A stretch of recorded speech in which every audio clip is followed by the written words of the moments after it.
Okay, kabayan, muli pong nagbabalik ang inyong lingkod, ka Jerry Geronimo, sa ating palatuntunang ating alamin. Alam nyo, itong mga nakaraang araw, ulan, pagkatapos araw, talagang yan siguro dala ng climate change, pabago-bago ang panahon.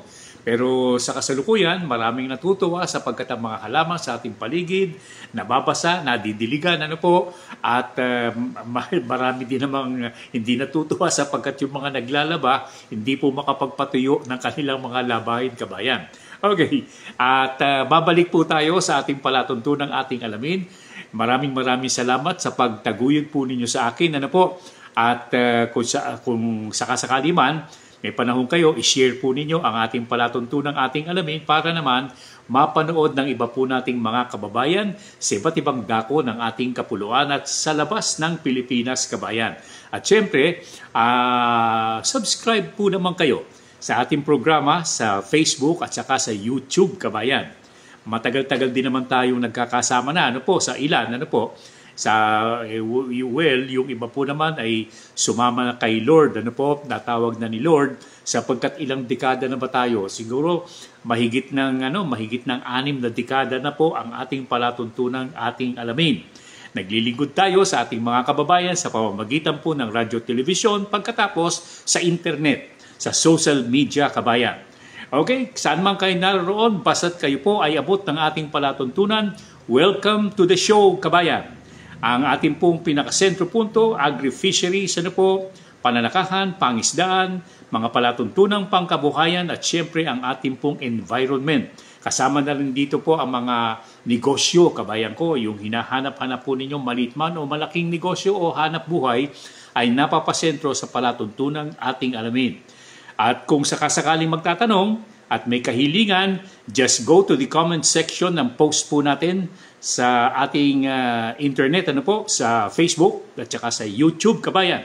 At makukuha po ninyo ang mga request at tanong po ninyo o sa kasagutan sa mga request at tanong po ninyo, kabayan ko. Okay, sa araw na ito, kabayan, marami tayong gustong saguting mga tanong.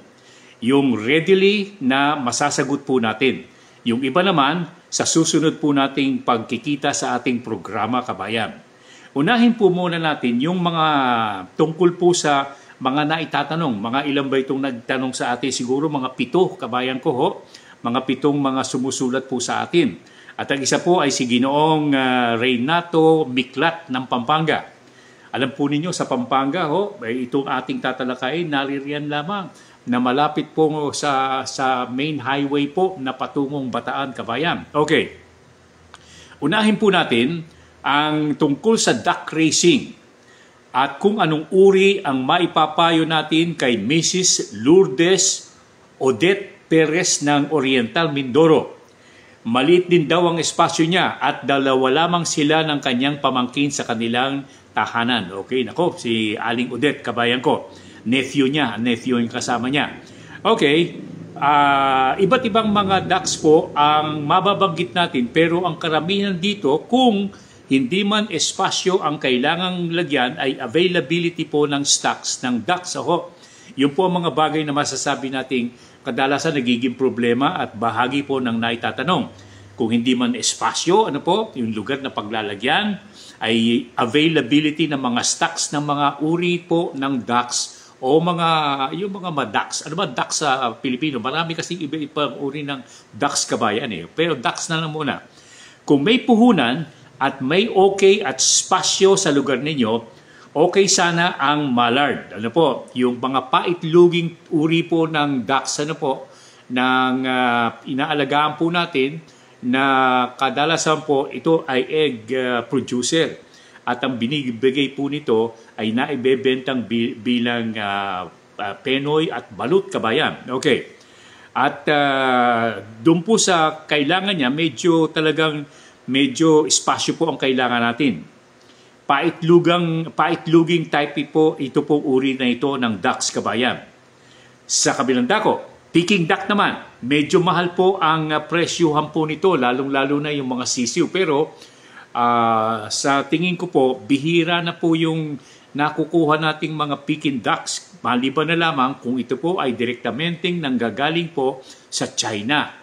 Pero sa palagay ko, yung pong mga naibebenta sa mga pamilihan at sa mga restaurant ay mga ordinaryong bibe o pato po, kabayan ko. Sapagkat natikman po natin yung iba kabayan, at sa laki po nito. Pero hindi nahuhuli sa laki, ano po.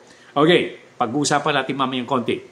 Kung may puhunan naman kayo, okay, at espasyo sa lugar ninyo, okay sana ang mallard. Pero ito po ay magiging problema kapag wala kayong espasyo, kabayan. Kung backyard lamang ang lugar at hindi karamihan ang aalagaan, okay po ang tinatawag nating Muscovy ducks o pato o bibe. Sa palagay ko, alam po ninyo, yung Kabisayaan, ang tawag po nila bibe. Dito po sa Luzon at saka sa ilang parte ng Mindanao, pato naman kung tawagin nila. Okay. Hindi ko alam kung ano tawag nila sa ibang lugar pa, kabayan. Pero pato o bibe, yan po ang tinatawag po nating Muscovy ducks. Okay. Noong pong naipalabas natin ang bentahe ng pag-aalaga ng bibe o pato sa ating alamin, marami pong nagtanong at ngayon nga ho, aside from Mr. Miklat, mayroon tayong iba pang nagtanong sa atin. Natalakay namin po ang tungkol po sa bibe at nagkaroon po ako ng guest dito. Bentahe po nito ay ang backyard o maramihang kawan o bilang. Ngayon, para po sa inyo na nagtatanong, backyard lamang po yata area for production ang ating pong tinatalakay at okay po ang pato. Pagka pinag-usapan po natin, maliit man o malaki ang espasyong paglalagakan. Hindi po mahirap alagaan ang pato. Matibay ang katawan at matibay po sa sakit at hindi maselan sa pagkain, kabayan. Total, limitado po ang budget po ninyo. Ma'am Odette? At 2 lamang kayo ng inyong pamangkin, okay na okay po ang pato sa inyong lugar. Sa kawan, pwede kayong mag-umpisa sa 10 o kahit na higit pang bilang at sapagkat ito po ay nababatay po sa laki ng inyong paglalagakan o paglalagyan. Kailangan po niyo siguro 2 male at yung female, bukod depende sa dami. Palagay nyo 10. Kahit na meron kayong isang male lamang, okay na ho yan. Kung medyo malaki-laki, dagdagan po ninyo ang lalaki, kabayan. At ang female po, bentahe na po doon, batay na po doon sa lalagyan po ninyo mga lalaki. At lugar, hindi po problema. May maliit na silungan o bahayan, okay na po. May galaang lugar sa loob po ng bakuran na inyong paglalagakan o paglalagyan. Basta't may maiikutan po sila, okay na po ang mga pato, kabayan. May mga tumutubong damuhan at mga halamang ligaw na alam po nila kung ano po ang kanilang kakainin. At mga halamang pwede nilang kainin o okay na rin po bilang bahagi po ng kanilang pang-araw-araw na pangangailangan. O kaya naman, feeds po. Feeds, mga patuka, commercial feeds. Kung paminsan-minsan gagastusan po ninyo, okay din yan.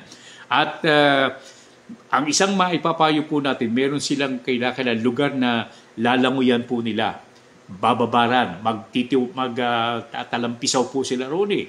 Gustong-gusto po ng mga bibi o pato na may lugar na may tubig. Ang nilalagay po namin, kung wala kaming balon na ginawa, ang iba po naglalagay ng malalaking batya, o kaya mga plastic container, hinati sa gitna, doon po nagsisisira ng mga bibi at ang mga pato.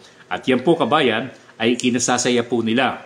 At syempre, kabayan, dapat meron kayong siguro mga kahon o yung mga paitlugan na mabibili po ninyo. Siguro 40 o 50 pesos o 60 pesos ang siguro dyan, pinakamahal, na pag-iitlugan po nila. Yan po ang pinakapugan at paglalagakan ng itlog na ibibigay. Kung mangingitlog ang bibe, kung minsan po, 8 o higit pa tuwing season, At yan po ay napakaganda na para po sa mga nagtatanong sa atin. Sapagkat tuwing ito po'y mangingitlog, halimbawa, meron kayong 10, At meron kayong makukuhang tig sa 10, di meron kayong, magkano ba yun? 100 pieces, kabayan ko. Marami-rami, At depende naman niya sa inyong kakayahan na bumili ng mga paitlugin o paramihin bibe, kabayan. At isa pang masasabi ko rito nga, naglilimlim po ito. Ito po ay seater, kung tawagin seater. Ibig sabihin, nagpapapisa po sila ng sisiw, kabayan. After several days, about a week or 2 or 3, yan po ay mapipisa At makikita po nyo, isa-isang napipisa po yan. Kung minsan tinutulungan po namin, tinatanggal yung mga balat, tapos naggagalaan na po kaagad yung mga sisiw. At yan po ay nakatutuwang tignan.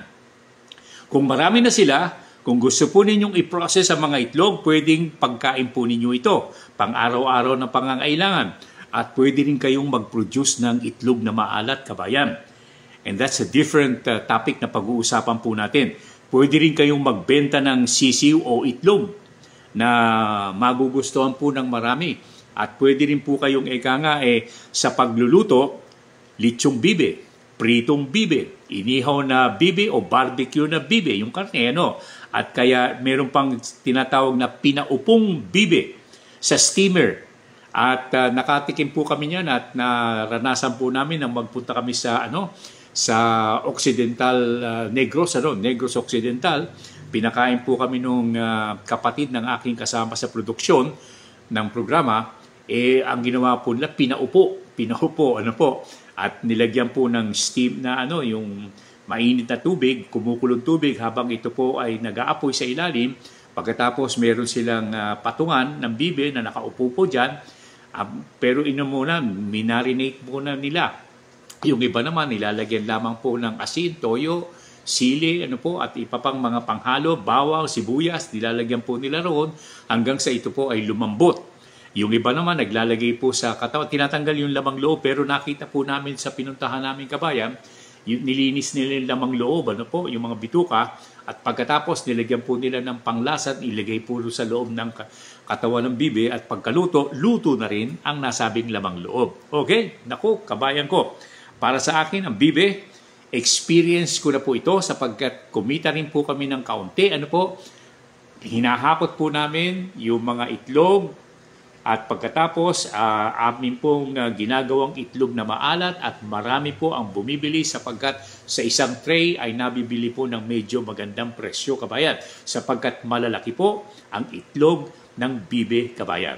Okay, yan na lamang po pansamantala sa ating palatuntunang ating alamin. Nagpapasalamat po ako sa inyo sa inyong pagtangkilik sa ating programa. Lagi po ninyong panonoodin ang ating programa dito po sa ating pong Facebook channel at saka sa YouTube channel, kabayan. Ang inyong lingkod, Jerry Geronimo, muli pong nagsasabing ang larangan ng pananakahan, pangisdaan, mga palatuntunang pangkabuhayan, pati na po ang pag-aalaga ng bibe ay ating pong pinangangalagaan sa palatuntunang ating alamin. Hanggang sa muli, mabuhay po kayong lahat, kabayan. May God bless the whole Filipino nation.